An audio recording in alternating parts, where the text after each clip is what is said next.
നമസ്കാരം. എൻ്റെ പേര് കിഷോ എന്നാണ്, കിഷോ രുദ്രൻ. ഞാനൊരു യാത്രയ്ക്ക് ഇറങ്ങിയാണ്. യാത്ര എന്ന് പറയുമ്പോൾ ഇതൊരിക്കലും ഒരു കാഴ്ചകൾ കാണാനോ അല്ലെങ്കിൽ ഒരു സ്ഥലങ്ങൾ കാണാനുള്ള ഒരു യാത്രയൊന്നുമല്ല. ഞങ്ങളുടെ ഒരു ഫേസ്ബുക്ക് അല്ലെങ്കിൽ ഒരു വാട്സപ്പ് കൂട്ടായ്മയുണ്ട്. കടപ്പയിൽ ഞങ്ങൾ കുറച്ച് സുഹൃത്തുക്കൾ ഒരുമിച്ച് പഠിച്ചു വരും.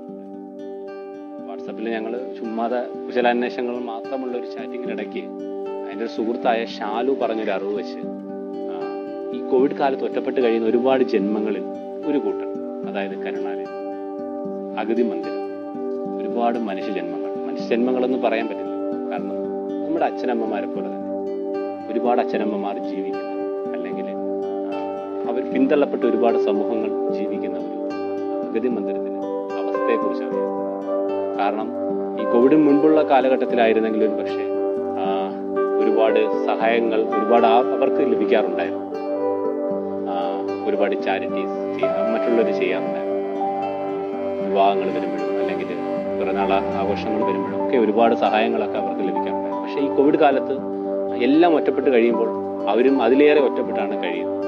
അവർക്ക് ഒരുപാട് ഭക്ഷണത്തിന് പോലും വളരെയേറെ ബുദ്ധിമുട്ടുന്ന ഒരു അവസ്ഥയാണ് അവർക്കുണ്ടാകുന്നത്. അപ്പം അങ്ങനെ ഒരു മെസ്സേജ് ഒരു ഗ്രൂപ്പിൽ, ഞങ്ങളുടെ ഗ്രൂപ്പിലും വരികയുണ്ടായി. അങ്ങനെ വന്നപ്പോൾ എൻ്റെ സുഹൃത്തുക്കൾ മിക്കവരും ഇപ്പോൾ പുറത്താണ്, വിദേശ നാടുകളിലാണ്. അങ്ങനെ വന്നപ്പോൾ അവർ പറഞ്ഞൊരു അഭിപ്രായം, നമുക്ക് എന്തെങ്കിലും ഒന്ന് ചെയ്യാൻ പറ്റണം. ഭക്ഷണമാണ് ഈ ലോകത്തിൽ ഏറ്റവും വലുതെന്ന് വിശ്വസിക്കുന്ന ഒരാളാണ്. അപ്പോൾ ഭക്ഷണത്തിന് വേണ്ടി ആ മനുഷ്യർ ബുദ്ധിമുട്ടിയെന്ന് കാണുമ്പോൾ നമ്മളാലാവുന്ന രീതിയിൽ അല്ലെങ്കിൽ ഞങ്ങളാലാവുന്ന രീതിയിൽ ഒരു ചെറിയൊരു സഹായം ഞങ്ങളെ എത്തിച്ചു നൽകാൻ, അതിൻ്റെ അതിനൊരു പ്രാതിനിധ്യം നൽകാൻ വേണ്ടിയാണ് ഞാനിപ്പോൾ പോകുന്നത്. ഇപ്പോൾ ബാക്കിയുള്ള എൻ്റെ സുഹൃത്തുക്കളെല്ലാവരും പുറത്താണ്. ഒരിക്കലും ഒരു പബ്ലിക് സ്റ്റണ്ടല്ല. ഞങ്ങളുടെ ഈ ഉദ്യമം കൊണ്ട് ഒരു വ്യക്തിയെങ്കിലും നാളെ ഇവർക്ക് ഒരു നേരത്തെ ഭക്ഷണമെങ്കിൽ, അച്ഛനമ്മമാർക്ക് ഒരു നേരത്തെ ഭക്ഷണമെങ്കിലും നൽകാൻ സാധിക്കുകയാണെങ്കിൽ അതിൽ പരം പുണ്യമൊന്നും നമ്മൾ പ്രതീക്ഷിക്കുന്നത്. ഈ കാണുന്നതാണ് അബ്ദുൾ അസീസ് സാറാണ് ഇവിടുത്തെ ചെയർമാൻ. ജാതി മതങ്ങൾക്ക് അതീതമായി ഈ ട്രസ്റ്റിലെ എല്ലാ വിഭാഗക്കാരും കോവിഡ് കാലമായതിനാൽ ഇവരുടെ സുരക്ഷയെ കരുതി അധികം സമ്പർക്കം പുലർത്താൻ ഞങ്ങൾ ആരും മുതിർന്നില്ല.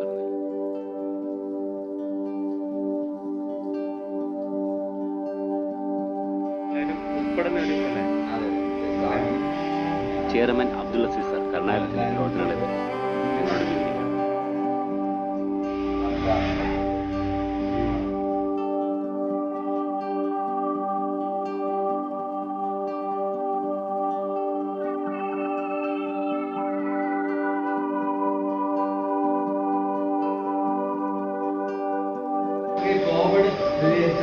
കോവിഡിന്റെ വന്ന സമയം മുതൽ നമുക്ക് പത്തനംതിട്ട ജില്ലാ കളക്ടറും സാമൂഹ്യമാർക്കും നമുക്ക് നിർദ്ദേശം തന്നിരുന്നു.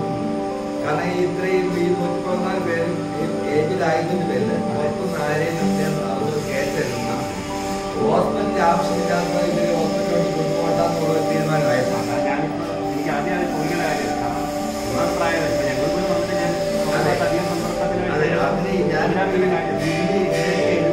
ദിവസമായി.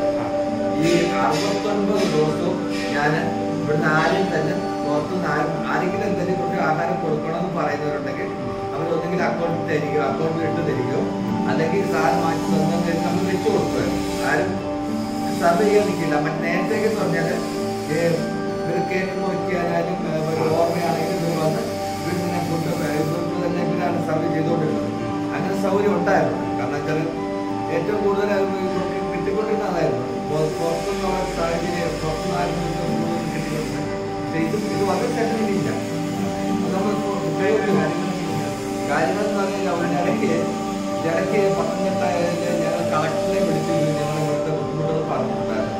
അപ്പോൾ ന്യൂസ് സാർ സാമൂഹ്യക്ഷേമ വകുപ്പ് പോയാൽ സാമൂഹ്യക്ഷേമ വകുപ്പിൽ പറഞ്ഞിട്ട് കുറച്ച് അരി കൂടുതൽ പഞ്ചായത്ത് സാധനങ്ങൾ കുറേ പച്ചക്കറി സാധനങ്ങളും ഇവിടെ എത്തിച്ചരിയും.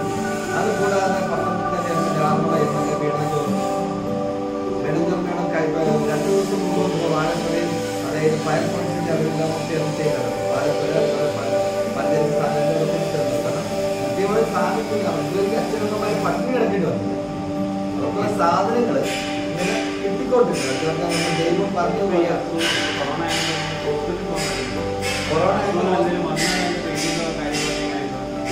അല്ല, നമുക്ക് ഇവിടെ ആംബുലൻസ് സൗകര്യമുണ്ട്. മെയിൻ അത്രയ്ക്ക് ഇവിടെ തന്നെ ഡോക്ടർ നേഴ്സുമാരും ഫിസിയോതെറാപ്പിസ്റ്റും ഉണ്ട്. നമ്മുടെ സ്ഥാപനത്തിലുണ്ട്. 24 hour ആണ്.